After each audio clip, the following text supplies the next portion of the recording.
আসসালামু আলাইকুম চাকরি প্রত্যাশী ভাই ও বোনেরা। 18তম শিক্ষক নিবন্ধন পরীক্ষা নিয়ে অনেকের মনে অনেক ধরনের প্রশ্ন রয়েছে। অনেকেই বলছে এই পরীক্ষা বাতিল হয়ে যাবে, অনেকে বলছে খাতা দেখার প্রক্রিয়া চলমান রয়েছে, অনেকে অনেক ধরনের কথা বলছে। আমরা ফেসবুক ঘাঁটলেই দেখা যায় অনেকে এই পরীক্ষা বাতিল চাচ্ছে। তো অনেক ধরনের কথা রয়েছে। তো চলুন আজকে বিস্তারিত জানাবো 18তম শিক্ষক নিবন্ধন পরীক্ষার ফলাফল প্রকাশ নিয়ে কেন এত জটিলতা কিংবা কেন দেরি হচ্ছে।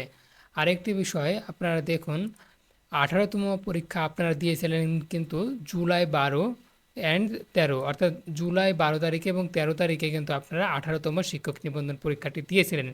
এরপরে কি হয়েছিল? এরপরেই কিন্তু আন্দোলনটি, বৈষম্য বিরোধী ছাত্র আন্দোলন বলেন কিংবা কোটা আন্দোলন বলেন, এরপর থেকেই কিন্তু অনেক বেশি ছড়িয়ে পড়েছিল, যার ফলে কিন্তু রাস্তাঘাটে যানবাহন চলাচল ছিল না, অনেক ধরনের সমস্যা হয়েছিল।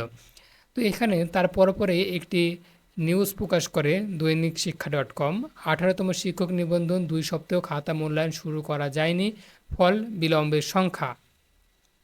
তো কী হয়েছিল এখানে আমি আপনাদেরকে একটু বলি। 18তম পরীক্ষা শেষ হওয়ার পরেই সেই পরীক্ষাগুলো কিন্তু কেন্দ্র থেকে খাতাগুলো বিভিন্ন জায়গায় উত্তরপত্র চেক করার জন্য বিভিন্ন জায়গায় পাঠানো হয়। সেই পাঠাতে কিন্তু অনেকটাই সময় দেরি হয়ে যায়। এরপরে আরও রয়েছে, থানায় যদি সেই উত্তরপত্রগুলো থাকে সেগুলো পুড়ে যাওয়ার ভয়, আবার রাস্তাঘাটে নিয়ে গেলে পুড়ে যেতে পারে। তো এখানে বিস্তারিত কথা বলা হয়েছে, এখানে একটু লক্ষ্য করুন। কমপ্লিট শাটডাউনে বৈষম্য বিরোধী ছাত্র আন্দোলনের ব্যানারে পরিচালিত হামলায় ইন্টারনেট সেবা বিঘ্নিত হওয়ার প্রভাব পড়েছে অষ্টাদশ শিক্ষক নিবন্ধনের লিখিত পরীক্ষার ফল প্রস্তুতিতে। বিধিমালা অনুযায়ী লিখিত পরীক্ষা ৪৫ দিনের মধ্যে ফল প্রকাশ করতে হয়। অনিবার্য পরিস্থিতিতে আরও 15 দিন বাড়ানোর সুযোগ রয়েছে। সর্বোপরি 60 দিন লিখিত পরীক্ষার ফল প্রকাশের বাধ্যবাধকতা রয়েছে। কিন্তু গত 12-13 জুলাই লিখিত পরীক্ষা অনুষ্ঠিত হওয়ার পর প্রায় 2 সপ্তাহ পেরিয়ে গেলেও এখনও খাতা মূল্যায়ন শুরু হয়নি। অর্থাৎ 26 জুলাইয়ের কিন্তু এই নিউজ, সে পর্যন্ত কিন্তু খাতা মূল্যায়ন শুরু হয়নি। আর এখন পর্যন্ত কিন্তু 18তম শিক্ষক নিবন্ধনের পরীক্ষার ফলাফল নিয়ে তেমন কোনো আপডেট পাওয়া যায়নি। তবে এতটুকু বলতে পারি যে 18তম শিক্ষক নিবন্ধন পরীক্ষা বাতিল হবে এরকম কোনো নিউজ আমরা এখন পর্যন্ত পাইনি। আশা করি 18তম শিক্ষক নিবন্ধনের পরীক্ষার ফলাফল খুব দ্রুতই দিয়ে দিবে।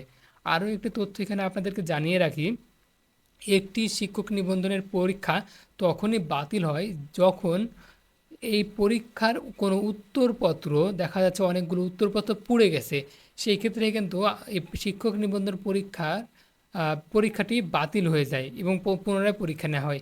কিন্তু এখন পর্যন্ত কোনো তথ্য পাওয়া যায়নি যে 18তম শিক্ষক নিবন্ধন পরীক্ষার উত্তরপত্র পুড়ে গেছে। তো আশা করা যায় অতি সত্বর 18তম শিক্ষক নিবন্ধন পরীক্ষার ফলাফল আমরা জানতে পারবো, এবং ফলাফল প্রকাশ করা হলেই কিন্তু নতুন আরেকটা ভিডিওর মাধ্যমে আপনাদেরকে জানিয়ে দিব। সে পর্যন্ত আমাদের চ্যানেলটি সাবস্ক্রাইব করে আমাদের পাশেই থাকবেন।